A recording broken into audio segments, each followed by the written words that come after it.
Hello, everyone, and welcome to Power Platform This and That. My name is Rory Neary, and I'm joined here today by Sarah Jones. Sarah is a recruiter within the Power Platform and Dynamics space. Hello, Sarah.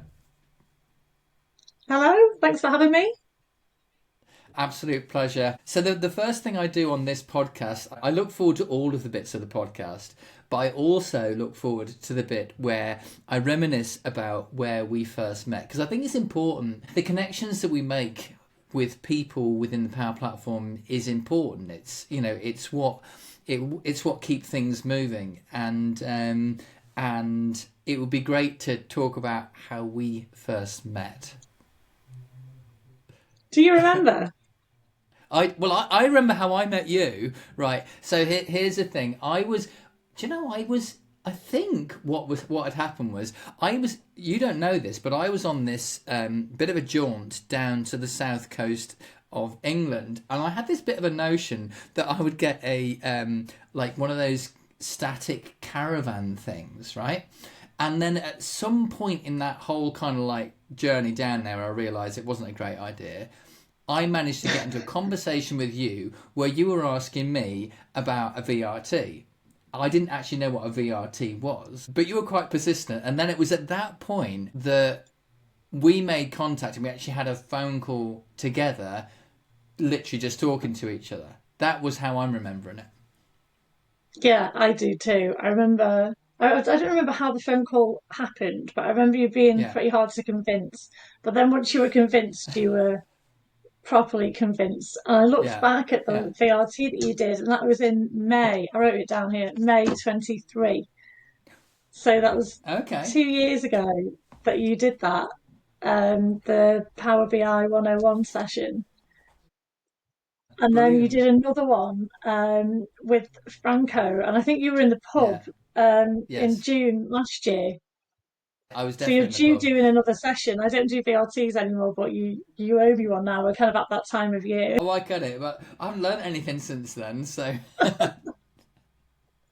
um, so that second session, the one with Franco, was a lot of fun, and I was on holiday with my family, and we were on our way down from Dublin down to Waterford, and we stopped off in Kilkenny, and I thought, well, how am I going to get this? How am I going to do this? Session, this VRT session, and I thought it'd be a lot of fun to do it in a pub with a pint of Guinness next to me, and it was a lot of fun. It was really good Yeah. fun. I was in a proper Irish pub, and we did a session on Power Pages, and I'd made this pizzeria using Power Pages, and we had Franco talking about things which are more technical than I know about. And just so you know, Franco has been in almost every single one of these podcasts so far. It's a little disturbing actually, but I just realised he was in the last one. I think he was in the one before, and I think I perhaps need to rename the podcast in some sort of way. Well, he's going to be in this one, I think. He's been there when we've met in person every time as well, I think. So the first time we met in person was in London at the Dynamics Power Platform first Yes, all day user group, and we went to the pub yes, after. And I'd just got my train booking wrong and everything. I had to rush off really yeah. early, but you were together then. And what I like about you, Rory, because I was reminiscing today, is that you love a dance. So the next time we met in Oh person, I dear. think was at Scottish Summit, and we shared a bottle of wine. And I think you'd had a glass of it, and I had the rest. And you were just Yeah, dancing that's all possible. night, living your best life. Yeah, And yeah. you That. and Sophia Fricker were having the best time out of everybody at that cabaret night at Scottish Summit last year. Yeah. And then the last AJ time was I saw there. you, AJ was there as well. Yeah. AJ was there. Yeah, Carry. he was on the dance Yeah. floor a lot. Yeah. And the next time was Manchester, where we had Gary Barlow wine. It was me, you, Yeah. Franco, and Michael, your son, Yeah. and we went to Albert Schloss on a Wednesday night Yeah. and just danced Yeah. the night away. And I heard you That mention that. was I think very it was good. to Keith on the. That was such a good night. So for the benefit of the listeners, I think what it really means is it's not a work, is it? It's you know, and No. I think what is interesting about it is those relationships you form with people can go in different directions and so on, and you can have a lot of fun. That's one of the things I think that specifically about people in Power Platform is that it is a good community of people that are very welcoming. I guess every community would say that. Some are more than others, but yeah, I think that you probably recognise that the reason why you go to these sessions and is that it's a bit more than just trying to drum up, connections with people. It's it's because it is actually something that's fun to do. It is fun. I mean, it's dead geeky. My daughter is just like, you're such a geek, mum. And I'm like, I do geeky things, yeah, but it helps with the job. So from my perspective, it helps Yeah, me learn. I'm not technical. I couldn't do what you guys do, but I understand it to do a good job. I can network through yeah, it. But it makes the job so much more fun than it used to be before I had this community yeah, to hang about with. And that, it can be the party inside, but it can be the support inside, the cheerleading, lifting people up, yeah, pointing people to other areas of the community where I think it might benefit them. And I get a bit of a kick out of that, mother hen trying to yeah. help people. Um, there's loads of feel good about it if you can embrace it. Yeah, and do you know the funny thing is, I don't know how other people feel about recruiters, but I have always got on really well with them. I think that I understand that the part they have to play within Power Platform that and I think it's a two-way thing in terms of they have insights into the state of the market and so on, but also you can give them an insight into to saying, well, actually, look at that job spec. It doesn't actually make any sense, the one that you've given me, because you want a this or this. There are quite a few examples of kind of unicorn type job specs where they've just got a list of all the things someone could know in Power Platform and then said, well, we want one of those. And of Mm-hmm. course, they must be pretty hard to come by. Yeah, and as you know, people take such different routes into Power Platform as a career. So they may have come from SharePoint or Dynamics or Yeah, Procode, or our mutual friend Sarah Guest came from teaching. So there are so yeah, many different routes in, and that bring different skill sets. And so it is quite unique for a general term, a Power Platform developer or solution yeah. architect. If that was a .NET developer, they'd probably have followed a similar trajectory to somebody else in that role. When it's someone in the Power Platform, a lot of people with Dynamics experience maybe don't understand how relevant that is because Microsoft Yeah, talks about Power Platform, we talk about Power Platform. So they'll leave Dynamics off their CV and think it's not relevant, but actually it's right. really relevant because you're really good at model driven apps if you have Yeah, Dynamics experience. But I think because of the marketing and the way the community talks, the Power Platform can take precedent. But then that could mean that you come from somewhere totally different, like SharePoint or something else. So yeah, there are different places recruiters have, and I think that there are, it's not just me. There's Irfan and Nico and Lucy, and there are people that are really involved in the community that will give those bits of free advice. I should mention Will Rowe as well, as I work for him. That will do those kind of advisory sort of well, sessions with people around what their yeah, skills are, where they might be well matched, what they can do to improve on that, and maybe where they can improve on their personal brand as well within the community to help them progress. yeah. It is interesting in that whole. I think that I guess the perception I have is the best thing you can do is just be authentic. Just be authentically yourself, and then you don't have to pretend that you're anything different to whoever you are because you're just going to be yourself. Yeah, and I think that's true in all areas of life, isn't it? I think it's something that you get with a bit of maturity, and that being yourself is the best way. And sometimes that might be misguided by relationships that you have with employers or in other areas of your world. I think as you get older, you sort of know a Yeah, little bit more about who you are and who you want to be and what your values are really, true.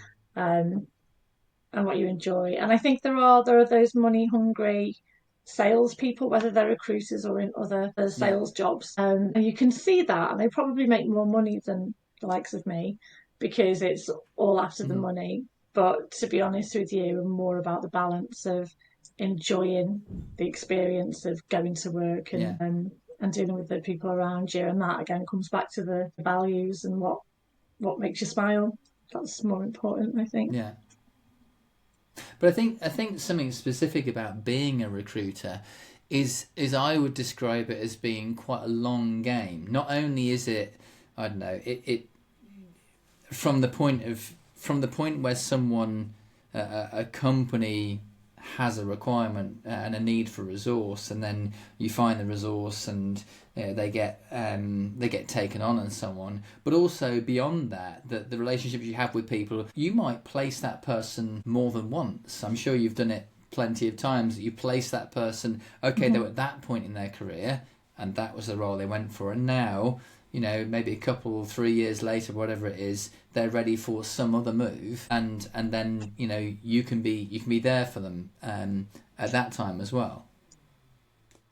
Yeah, absolutely. It comes full circle, and then they even will go on to be a client and be a hiring manager, and then they'll be coming asking for staff because they've experienced the Yeah, service that they get from you as a recruiter for them. So it's definitely a long game. And if you look at it like that as well, that relationship based thing, again, it's more relaxed, more enjoyable. There's trust there already. You're not having to go at everything fresh. So yeah, absolutely. so I would like you to you are now a Power Platform, Dynamics, BizApps recruiter, but obviously at some point you weren't. At some point you weren't even a recruiter. So can you tell us how you got to where you are now, as that route into your role as a professional? Yeah, oh, it was all by accident, really. I had my sister back when we were in our early years, maybe 21, was working in a recruitment agency in Chester, and a job came up on the industrial side. So all the like factory workers, warehouse workers, those sorts of jobs. Yeah. And I'd always enjoyed sales, and I was in an admin job, and I was a bit bored, and I was like, yeah, yeah, all right, go on, I'll apply for that. So I did. So I went, got that job. And for the benefit of the listeners, can you describe where Chester is geographically?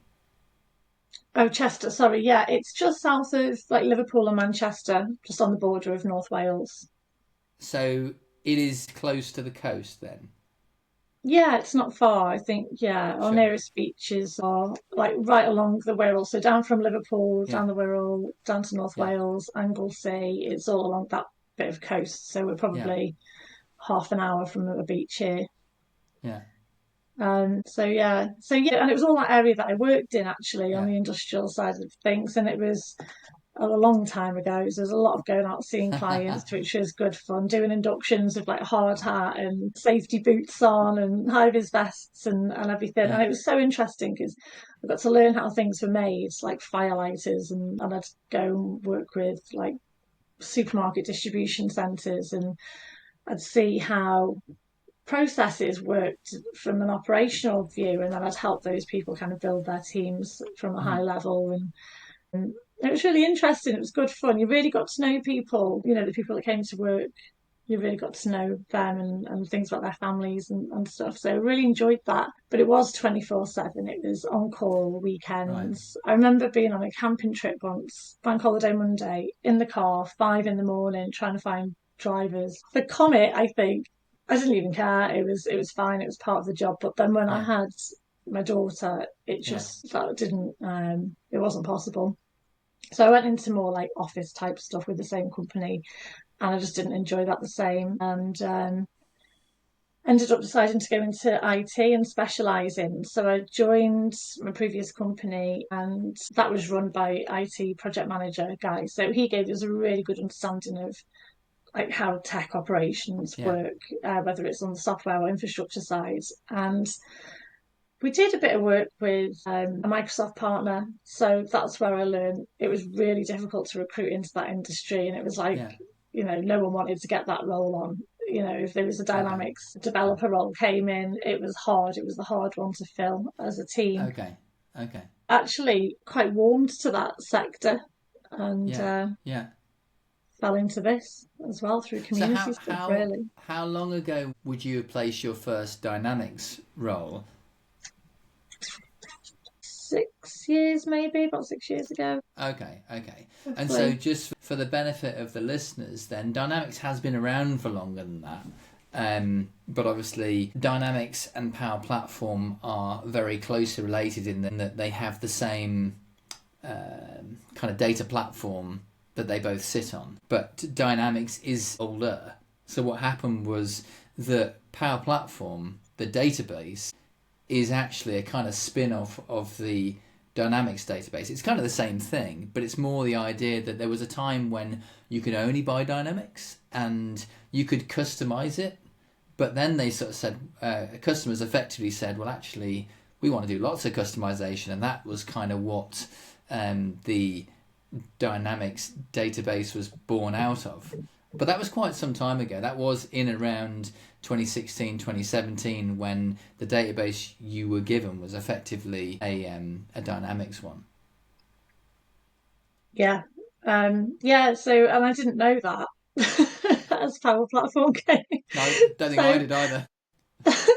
so what happened during lockdown? All our customers just went, we don't know what's happening. No more hiring's going on. It was awful. Some of them pulled jobs that had already been offered, and it was scary. No one knew what was going to happen. So we all went home, and I worked with Blue Prism, who were an RPA vendor at the time, and I heard on a webinar somewhere one of our vendors who'd said do a round table, get people together. So Okay. it's like, okay. So we got the customer engagement team from Blue Prism to come on a call with us and Yeah. talk about how to build a centre of excellence around RPA, which is robotic Okay. process automation, Yeah. Power Automate, I suppose. And they did a really good job. So we've got some people, there was people from different business areas around Manchester Yeah. that came on. And everyone started taking a turn, and we did these regular virtual roundtables, which is what Yes. VRT came from. And about a few months in, we'd grown and grown this little community, and someone came on and talked about Power Automate, and I was like, "What's that?" Because it wasn't UiPath or Yeah. Automation Yeah. Anywhere or Blue Yeah. Prism. It was like this little thing that all the Yeah. RPA guys were snobby about. It wasn't scalable to them, Okay. and Yeah. this is where Power Platform started, I think, to get a bit of momentum, and we went, all right, okay, let's do one where we compare them all. So then we did another event about comparing them. And then all of a Okay. sudden, I was like, there's a whole community. There's these people do this like all the time. And Yeah. people like, God, Lewis Baybuck came on and spoke with us when he was still in sick form. Stuart Baxter did regular events. So with Lewis, yeah, I actually, I'm sure Lewis might not confirm this. I'm sure I introduced him to Dataverse because I think we had a conversation. I don't even know how it arose, but I think I said to him, "Why don't you use Dataverse?" And now he's kind of like probably about a million times better at Dataverse than I am. So, so if anyone and also I think if you want to throw Rotten Tomatoes at me, he also did that 365 posts in a year. We did what a Oh, single he post a did. day. Yeah, exactly. So so funny things how I think it's gonna be great to have Lewis on because I think that initial I think it'd be really interesting to hear his initial journey and I know that I was in there quite early on in that and just but then he did some fantastic things like I think you mentioning that he was working with his swim school and he was Yeah, helping yeah. them So he was register. in high school, and he did some work with Power Platform for the sixth form for the high school that he did, just for Yeah. experience. And yeah, his swimming club as well. He did some Power Platform stuff for them too. And I think the company that he went to work for was somebody that he knew through the swimming club. That was the first Microsoft partner that he got a job with, I think, from memory. He actually Um, no he went and joined. In fact, he did. It was that he went and joined Hybrid Services, yeah. and he joined about a month after I left. Actually, I was working at Hybrid Services, but then I moved to a different Microsoft partner, so we almost worked together. almost. Yeah, Yeah, yeah. No, he's exactly. great. And talking about things coming full circle, so Lewis and I met, and again, I don't know how we met. I can't remember where it came from, but yeah, we did this thing. We did a couple of VRTs together. Now I've got involved in the National AI User Group Committee, so Right. he's kind of on the national committee, Yeah. and I'm setting up Manchester Okay. with Melissa Yes. Hale and Claire Connor Yeah. in-person events to kind of replicate or make our own version of the Bletchley Park events. But Lewis Yeah. is on the global committee, which is now the UK committee, which is now interacting with the global AI Yeah. committee. So he's in like the leadership team for something I'm on now. It's Yeah. just funny how these things happen. Yeah. Yeah, and it comes down to people and personalities. So we got to, just in terms of your story then, we got to about 2021 and, or rather, post COVID. And I think by that stage, you were pretty well you were then by that stage recruiting into Power Platform. Would that be correct? Yeah, well, it kind of merged because the main Microsoft partner we already had as a client was looking for them Power Platform as part of Yeah. the Dynamics stack, as well as like Pro Code and everything. They've got Yeah. a really high bar, but it really gave me a good education into how to recruit Yeah. into that market. And yeah, it was more the community events that kind of grew out my knowledge and awareness of Power Yeah. Platform and what it is, and then just getting to know people through that, and then that's how then the kind of client base grows and you're placing Yeah. people into that space. And it was just so enjoyable. I mean, I've done all areas of tech and I still do other areas of tech, Yeah. data engineering and things like that. But I suppose the community work that I do is all aligned with Power Platform, really. Right. Yeah. And then just thinking about Power Platform, because certainly from call it a solution architect point of view, Power Platform has now become much, much bigger than what it was to start with. So have you found that the sort of roles you're placing have become more specific than they were before? Uh, Because there they was literally a vary. time. They are. Yeah.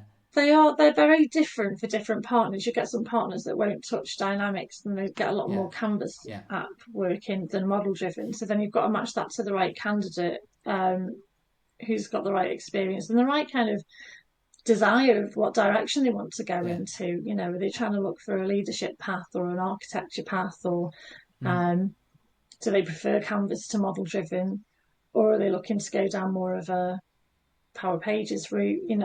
That there are different candidate preferences and company preferences Yeah. depending on what their sales pipeline looks like usually. So yeah, it varies. Job titles as well, that's another thing. So you could be asked for a developer or a consultant or an architect, but Yeah. those job titles will vary in terms of level of where the responsibility is portioned out in different companies as well. It's quite a lot to consider. So it's really important to listen to what both sides want, to just make sure Yeah. that those skills and requirements are matched up properly, to make sure that it lasts, Yeah. as a relationship. You Does kind that of make remind sense? me I of. feel like that was Yeah, like it does. waffle, but Do you know what? I had visions of you. In Mulan they have this matchmaker, and she has to match Mulan with another man. But like that is a part that's kind of the recruiter role, isn't it? To match the right candidate with the right role, and that way, the candidate stays with the company, and the company has the right candidate, and so on. yeah, and I think that's a bit that I feel quite strongly about, is to make sure that is the right option. It's the right thing for both people. Mm. And so any conversations that I will have will be loads of questions. And sometimes I have to sort of stop and explain why I'm asking all of those questions, Yeah. because it's really to get so that I'm not leading the conversation in a certain way. I'm not trying to make someone say, "Oh yeah, yeah, I want that, Sarah," because that's what you've got. It's Yeah. more, Yeah. what do you want? Have I got the right opportunity for you? Is it going to tick your Mm. boxes? Because Mm. I don't want to put anyone through wasting their time, me or anybody else, to going through an interview process to get to an offer stage where then it's not Yeah. right. or get someone into a role where they've left something for it and then they're really not happy. Yeah. Um, so I think it's really important to understand what everybody wants in the situation, and that's any job. I mean, it's not always the same if it's kind of freelance or contract. It might be a very quick, short burst Yeah. to the skills match. But with a permanent person, I think that's looking to spend a couple of years at least in their next job, are they going to be happy there? Is the culture right? Is it a good fit? And so I think that given that this I kind of pitched this podcast as being something that I would think my friends might listen to, as in Power Platform community friends might listen to while they're just working away and going, huh, having a bit of a laugh along with us and so on. But also that there would be people that are kind of coming into Power Platform, but maybe would like to make their first, land their first role, so to speak. And then, how do they go from being somebody who that's, I don't know, built a Canvas app and a model-driven app, maybe a bit of Power Automate, and how do they go from just knowing a bit to being somebody that can actually work in a company of some kind? What would their first steps be? And I realise that typically you will be placing people that have got, call it, a level of experience in the platform already. But how do they even get there? Yeah, good question, because that's got harder over the years for people to do. I think, if you look at Lewis as a good example, who did some work for cheap or for free. I think what he did for his school was Yeah, certainly cheaper than what they would have paid a senior consultant to do. But he found some projects where he could go and make things work using Power yeah, Platform, and he kind of learned it that way. I don't know of any other technology that where there is so much content available to you, probably to a point where you don't know where to start. yeah, A good starting point might be the Power Up program that I know that you're involved in, and going to learn what parts of it mean and what parts of the Power Platform you enjoy or interested in, and then you can go down that rabbit hole of trying to get those skills through doing some sort of voluntary charity work or hobbyist work. There are yeah, AJ's put some stuff out. He's built something where you can kind of go and build things.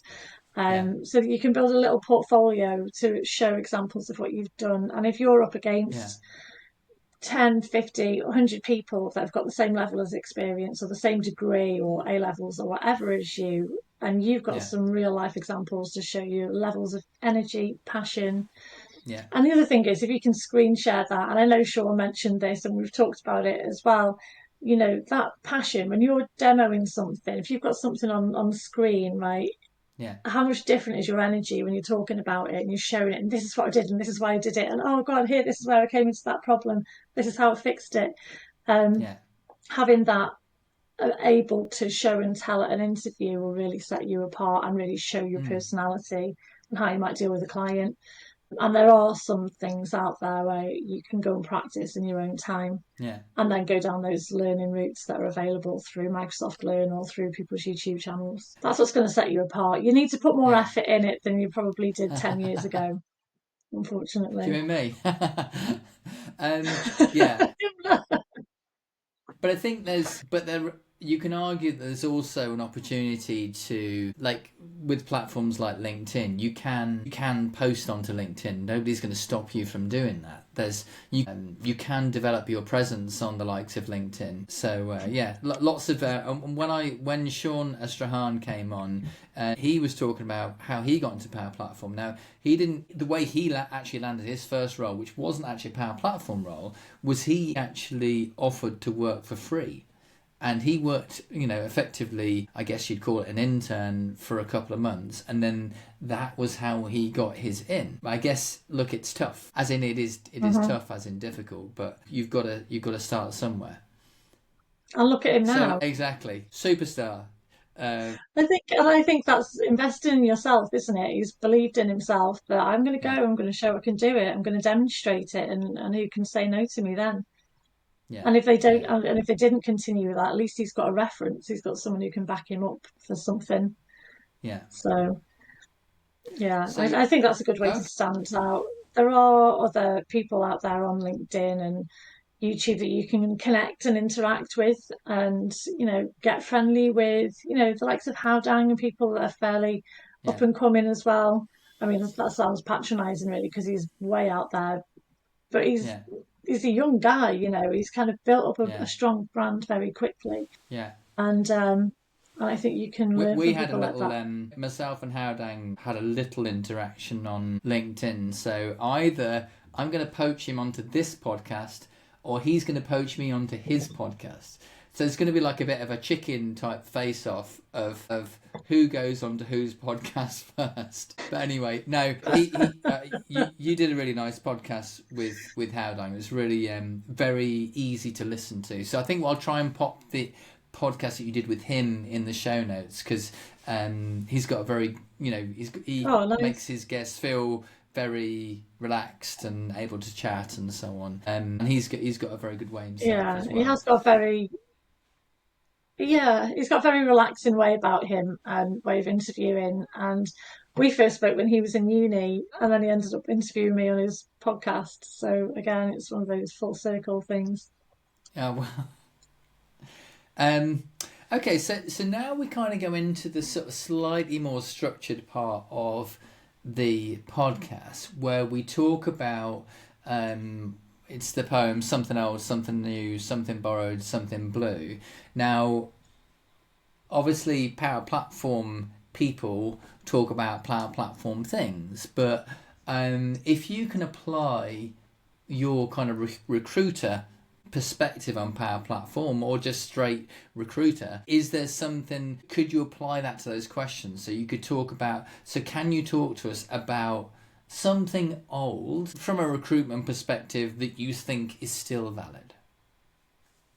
Yeah, so I've thought about this from both recruitment and community, and I think there's crossover. Um, the good old in-person user groups have been going for years, at least since I've been involved, and in different areas of technology as well. And there was a period where they had to stop and had to kind of regrow again.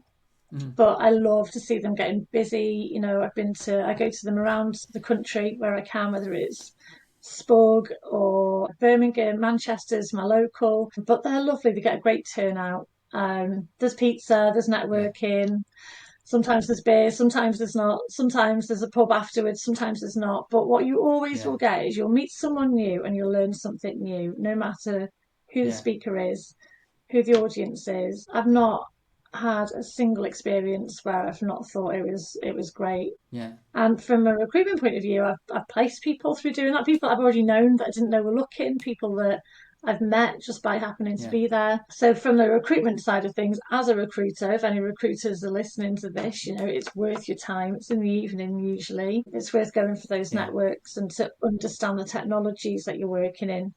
If you're a junior person looking to learn, same applies. And if you're a senior person, same applies. You've got a mix of first time speakers, yeah, MVPs, um, and you'll always get something out of it. So they're old school, but there's new ones popping up. There's like Norfolk, and I yeah. think the London Evening Music Group seems fairly new. Yeah, there's new ones coming, so it's growing. It's great to see.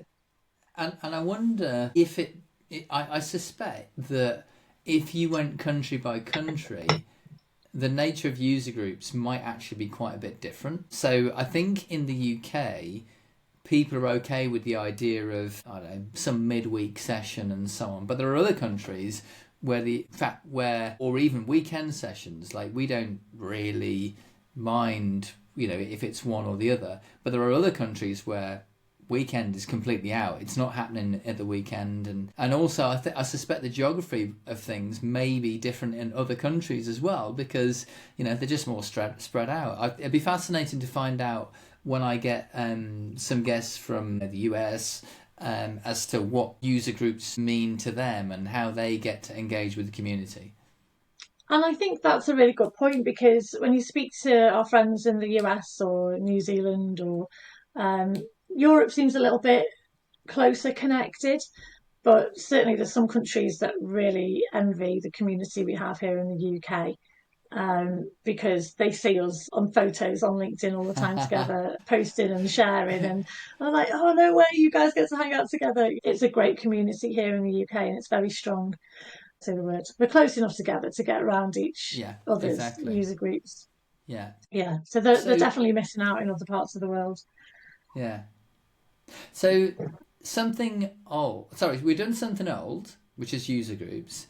What about something new? I'm curious as to what you're going to say. To be quite honest, What do you think I'm going to say? well, I don't know. I don't know. I don't know what is new in the recruiter world. It could be anything. Oh, I thought about this a lot because I was thinking, what is new? And there's AI stuff which is new, but really, Yeah, what I think is great that's new is the huge push on mentoring and the Women in Power um, scheme, things like that, where there's just this mm-hmm. big loud noise of here's somewhere where you can go and access help and you can Yeah, get someone to mentor you and you can be both a mentor and a yeah, mentee in that yeah, program, and I think again Sarah Guest I think is both, and you learn a lot from doing both of those things. And I think the fact that yeah, there's this huge platform with some really big high profile names behind it, promoting it, I think that's really positive. And it's great yeah, that it's not just women. There are men involved in that as well. So yeah. yeah, I think that's probably my favourite new thing. And me and Sarah are really good friends, and so that that point on the mentoring. So I said to Sarah, I wasn't mentoring her, by the way. I said, "Do you know what you should do?" I said, what you should do is you should do some like SWOT analysis. So strengths, weaknesses, opportunities, and threats. She's going like, no, I don't really want to do that. And then next minute, she's a mentee, and her mentor says, why don't you do SWOT analysis? She then ends up doing SWOT analysis. She then ends up becoming a mentor and she suggests her mentee that they do SWOT analysis. But she never did it I when I love it. suggested to her. Yeah, honestly, it cracks me up. Yeah. Funny enough, I did SWOT analysis for when I did to join, when I wanted to consider old role, new role, think about what the differences were. And I actually managed to stumble across the SWOT analysis I had done a year into the role that I had moved to, and I looked at it, and unfortunately, a lot of the things that I thought were strengths didn't turn out to be strengths. But and I saw how different it was to how I thought it would be. That doesn't mean to say that the SWOT analysis was like the process of doing it was wrong. It's just that it's like, oh, we thought it was going to be like this. It wasn't quite like that, and so on. But I would still recommend doing that sort of thing because it's quite easy to do. It's just you can do that, on a piece of A4, and you can just do a cross and use strengths, weaknesses, opportunities, and threats, and just literally write it in. So yeah. And what a great So way to that learn is as the well, Rory, isn't it? You've looked yeah, back, you've learned, you've gone, okay, I thought that was a yeah, positive. Next time I'll ask a different question, or next time I'll understand yeah, more about myself. So it's a good process. yeah.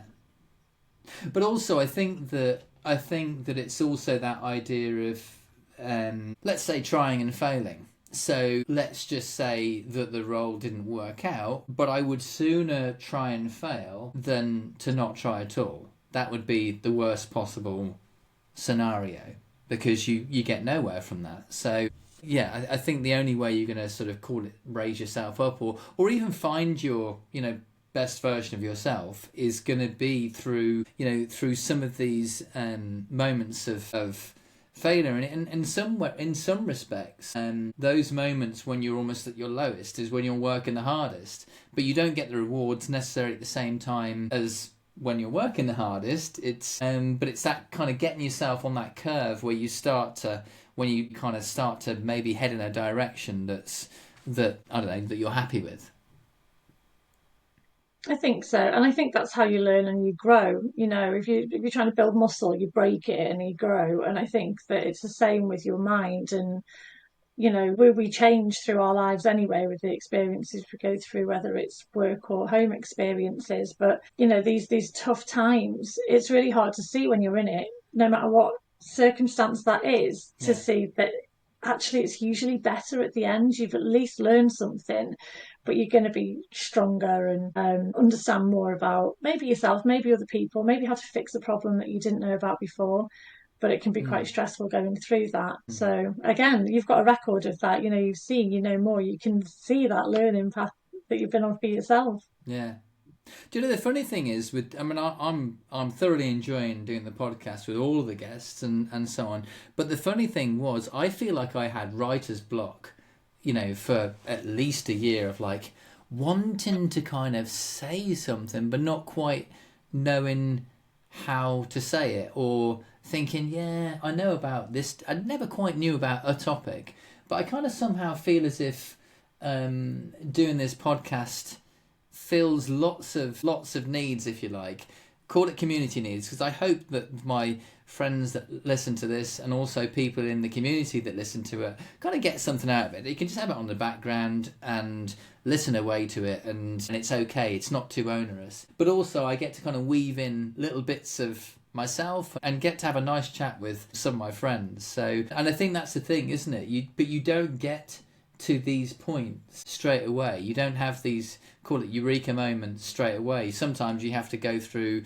I wrote a 300 lesson Power Apps course, and it was only after I'd written it and after the branding changed, 2 months after the course started, that I realised that 300 lesson courses 42 hours long is too long, and it's too hard to maintain and so on. But look, it's a journey, and I definitely won't get everything right along the way, without a doubt. I'll definitely do more things wrong than right. No, and the people that listen to this are your friends and they want you to succeed and they love your personality and they're here for it. So, and I've had a similar experience on Misfits on our podcast, the most awkward opening, just feeling like the earth's about to swallow me up, trying to open up a conversation with Sharon. And I interviewed Meg Smith alongside Sophia, and I had to put her off. I wrote her name down, and Franco was laughing at me because I'd written her name down on a piece of paper, and I was trying to write some questions, and I couldn't. I had nothing. I had nothing. And I went, "Can we do it next week?"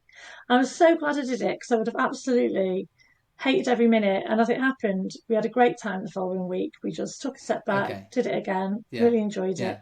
But Yeah. yeah, it's that it wasn't. It's not the most smooth. I'm not like the best interviewer in the world or anything, but I'm enjoying it. And there's a Yeah. little catalogue. We're not vain about how many people listen. There's a catalogue of content there. People can come and Yeah. go. They might enjoy Yeah. it. They might not. Someone will probably enjoy it. Yeah. You'll probably get. The way I see it is one person might. It might even be the guest. It might just be me and Sophia having a giggle. Yeah. It doesn't Yeah. matter.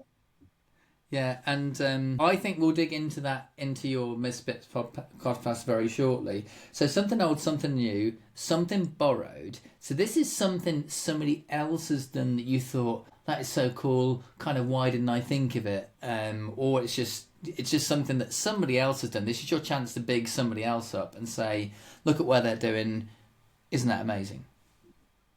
The person that stands out to me in the community at the moment is Sean Astrahan with his Architect Accelerator course. The content he puts out there is just high energy. It's funny. Yeah. It's unique. Like, I don't know anybody with that sort of personality. I saw his video he posted for Canadian Summit, and I was in a train station laughing out loud at his moose's thing at the end, and I was like, we had a conversation later about why he does that, and it was really interesting. And I've also been lucky enough to be involved in a very small way with the accelerator course. From the career advice side and on a guest show. And Yeah. that guy really cares. Like, he really Yeah. cares about the people that are paid to be on that course. They want to get a job. He asked me questions. They were quite hard, some of them, like, how would you do Yeah. this? What they need to know. They need to know. And it was really Yeah. testing. And he went away and did all the work. I thought, I'm going to have to do a presentation. He was like, Yeah. okay, right, yeah, let's do this. So we've got a bit of content together. And he just went and did it. And that really shook me, how much he really cares. So that, along and the success that he's having with it, and he's bringing other people in to get involved too, and just bring more quality to the people in his Yeah. cohorts. So that stands Yeah. out to me. Something Yeah. totally different. Yeah.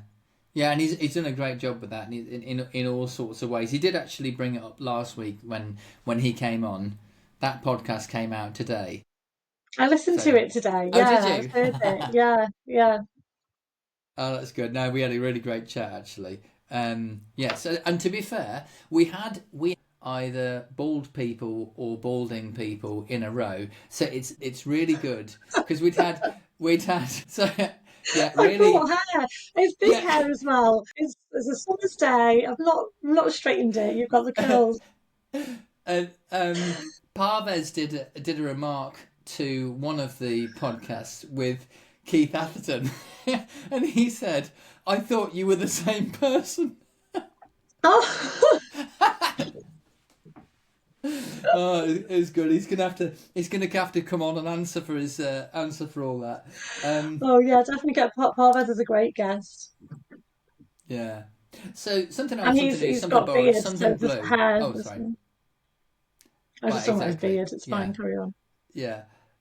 Yeah, so something blue. This is my favourite one, but actually, my aim with this is either to have a Microsoft guest on that loses their job because of the thing they say, or a MVP that loses their MVP status because they then say something bad about Microsoft. Unfortunately, you're not an MVP, and well, you should be, and you also don't work for Microsoft, so you can't lose either of those things. But the blue bit is really just something that makes you just a little bit annoyed. It can be a little bit neurotic as well, because that's what my one was anyway. But yeah, something that makes you think, oh, wouldn't it be so much better if it was just like this?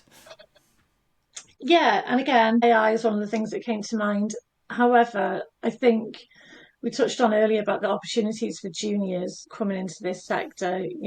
There's been a lot of noise by Microsoft made that, there's going to be such a skills shortage in the Power Platform space. Get Mm, involved, learn how to do it, and then people are struggling to get in. yeah, And certainly the requirements I get from clients, obviously they pay me to find people. They want the most senior people. It's a yeah, senior or an architect. It's that top end. And it was before COVID, really. We'd get a lot of junior roles into to work on. I don't see that anymore. I see more and more people. I can't keep up. It makes me sad. I can't keep up with the messages that I get on yeah. LinkedIn for people asking me, "Can you help me? Can you Right. review my CV? How can I get Yeah, further yeah, involved?" And I try and get back to everything, but like when can I kind of do all yeah, of that? And that makes me yeah, sad because there's a lot of people really trying hard to get involved. But I'm a positive person, and there are lots of things out there that you can do. And I think that these mentoring programs that are out there really helping people, the Power Up program, helping people. And I think the mentoring things after Power Up can help people then understand how to make themselves best suited to get into a role. There are other schemes. I know some of the Microsoft partners and consultancies do offer junior programs, but I don't see a lot of it advertised. yeah, So that makes me sad. yeah, yeah. So, um, and so the last of the sort of ever so slightly technical things before we just basically blow out and have a complete laugh and do music stuff. Um, the the next bit is the kind of blow your own trumpet bit. So this is where you get to talk about something that you have done that you're particularly proud of. It can be more than one thing. It's okay. I don't mind. How much time you spend on it. But it's really a chance for you to kind of say, yeah, I've done this and it's cool. I know we haven't spoken about Misfits enough, but please, let us know what you've been doing. I'm involved in quite a lot of things at the minute. Misfits is one of them, and I love Misfits. So I met Sophia Fricker at Scottish Summit, and other than you, Rory, she had more energy than anyone in the room. And I was like, "Who's that girl?" And we instantly hit it off and wanted to do something community I focused. introduced you, by the way. I Yeah, introduced you you to said her. this was after we'd shared that bottle of wine. I Yeah. Do you know? I don't know. I just thought thought, you'd I think I we thought did. you'd get Yeah, on. Yeah. yeah, yeah, absolutely. We totally, and we've got so close since Yeah. then, and we really wanted to do something together. And I just thought that girl has got the personality for a She's lovely. podcast. There Yeah. was nothing else, and we're not technical. We're working mums. And it was sort of it seemed like let's do something female focused. Yeah. I don't know how many of those are out there. It's not going to be techie, it's going to be other things. So we've had Sharon Smith, Meg Smith, and Areti Isles is going out tomorrow, Oh. which will already have gone out by the time this one does. Yeah. They all ended up talking about AI one way or another, but we talked about all sorts. Yeah. Sharon was talking about mentoring things, but it's things like, yeah, AI, women, like lifestyle, and it's just felt really nice. It's been really enjoyable to do. So I think people like it. I hope they do. I think it's a platform for women to Yeah. big But but themselves don't up on. but don't you think, given this dilemma, right? AI is always right, right? And women are always right. Does that can Neither that of those even things are true. can that work? No one is always right. Um, and it's not an opinionated thing. We're not there. Yeah, it's just it's a nice chat. Girls Yeah, sticking together and lifting each other up, I think, indeed. is important. So Yeah, that's been lovely and is ongoing. And again, we've got no kind of ego about it. The content's there. If people want to listen to it, it's just there. yeah, Um, High fives with Keith Atherton, I'm really proud of, because we've been talking about this now for maybe a year, and we wanted to do something together. The old online events I did were really related to the company that I yeah, worked for, and although they supported me and had some freedom with it, it felt too work related to be properly community focused within the what's the word, the kind of culture of the community, really, to really kind of be there, not on the sell in any way. And so we finally got round to it. We both started new jobs in January, so we had a bit of time in December to sit down in person and go through and plan. And yeah, it's been quite popular. We've booked up until November with speakers. We've got about 750 followers on the LinkedIn page now. well, you're doing better than me. Although I don't have a link. Although I don't have a LinkedIn page, that's not a good start. It's yeah, no, you should. It's good because people want to know how they can get updates. Like genuinely, people ask, "How can I make sure I don't miss anything?" Yeah, Um, so that's been good, and it's funny because Keith and I are friends. We can speak to each other quite openly and quite frankly as well. Our WhatsApp chats are full of diva gifs, because we both accuse each other of being a diva, but oh, okay. actually the dynamic works quite well. He can do more technical stuff. I'll do a bit more of the social media, but we can kind of, hey mate, I'm really busy this week. Can you just pick this up for me? And it just works quite nicely. And again, we've committed to once a month because we didn't want it to take on too much. We both do a lot of other Yeah, things, so we're trying to manage the capacity that we've got to commit to it and make yeah. sure that it stays high quality. So really proud of that. Um, I'm on the Experts Live committee as well, so I have to mention those guys. They're lovely. I've dragged Sophia into that with me as well for the marketing stuff. And they're hosting their first UK conference in London on the 16th of September. So Sounds fun. that's really exciting. Yeah, yeah. And the last one, I'll stop going on in a minute. Um, I mentioned earlier the AI user group coming to Manchester. So that's going to be a 3 monthly occurrence to begin with. Yeah, About yeah. 5 different sessions from people talking about AI. So it's going to be 20, 25-minute sessions. And again, pizza, networking, pub. So loads. But Well, it's all good. the thing is that my son is aiming to go to Manchester University, as you know. Hmm. So that could maybe we can tie those in. I don't know how it's going to work. If We'll not, we'll see. just go to Albert In Schloss on fact, a Wednesday. do you know what? Why do we need it? We don't need Indeed. an excuse. Exactly. So we've kind of covered, let's say, the technical side of the podcast, and now we've got the piece of the podcast that I spend most of my time preparing for, and and what we do is we finish off with a desert island disc, because I think it's really nice to all the desert island discs that people have come up with have been really interesting, and I know yours already. but would you like to introduce your Desert Island Disc and why it is your Desert Island Disc? Yeah, so I thought about this because I really like my music and I like all sorts of different types of music.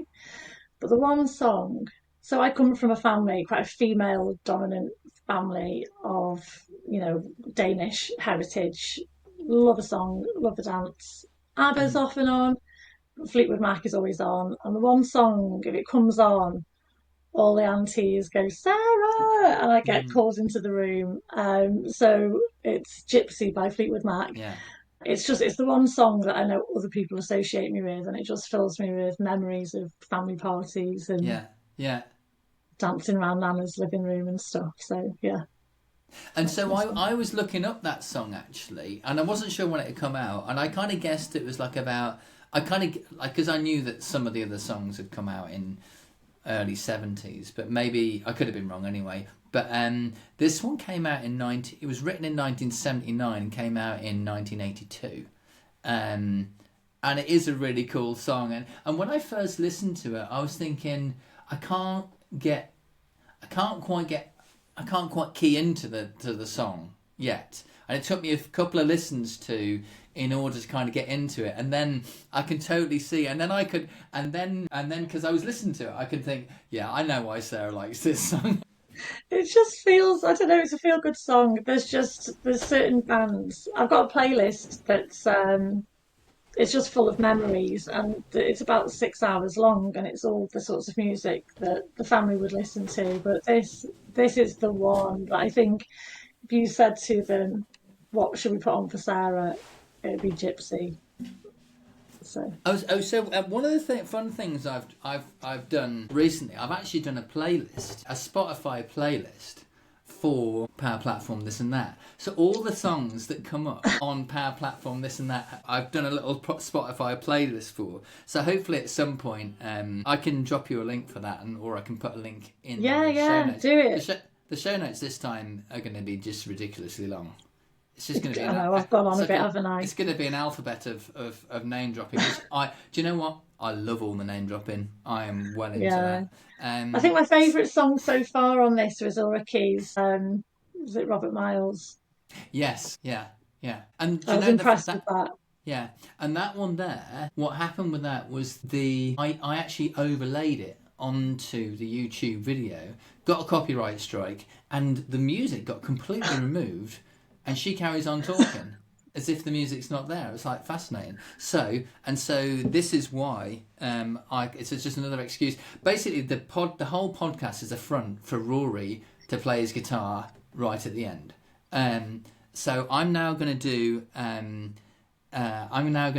Gypsy, but it's like just going to be a straight acoustic version of it because I can only just about play it.